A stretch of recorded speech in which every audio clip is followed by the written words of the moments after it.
Hello. Several years ago, I was pursuing a graduate degree in music education at the University of Minnesota. And in those days, I served as the TA for the orchestra. Orchestra rehearsal occurred about 1 hour after lunch. Now, before we go any further, I must make a disclaimer.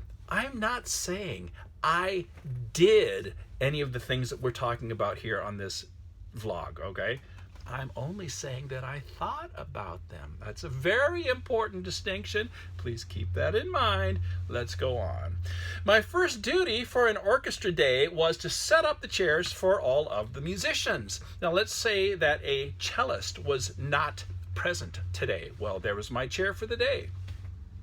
I found that as I sat in different places in the ensemble, I would get completely different sonic aesthetic experiences, really kind of informative in a way that was surprising. Sitting back in the cellos and right in front of the basses was completely different than sitting at the tail end of the violin 2 section.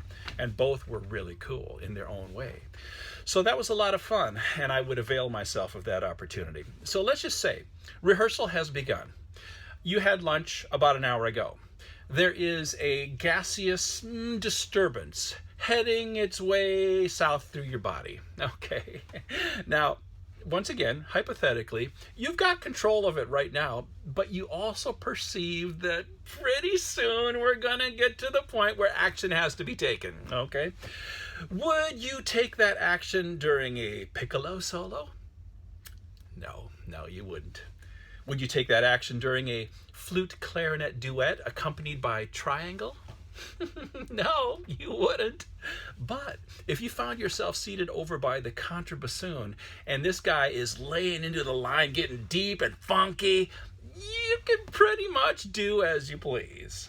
Or even better, if you're backed by the double basses and they've got a big soli, when they're digging into their arcos and they got this huge aggressive unison line going on, it's all good, okay?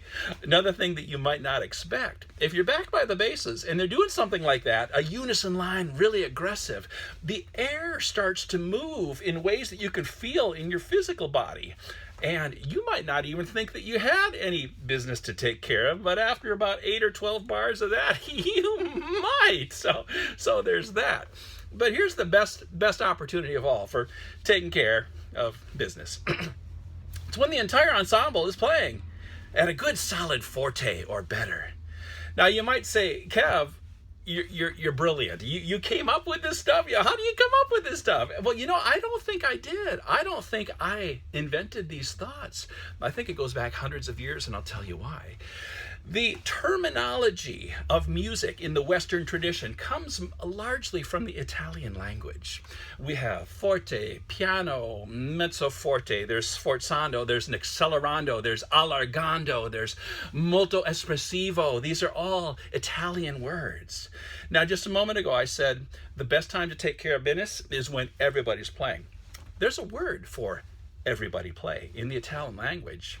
It's spelled T-U-T-T-I, and it's pronounced tutti. Coincidence? I don't think so. Watch your tail swing.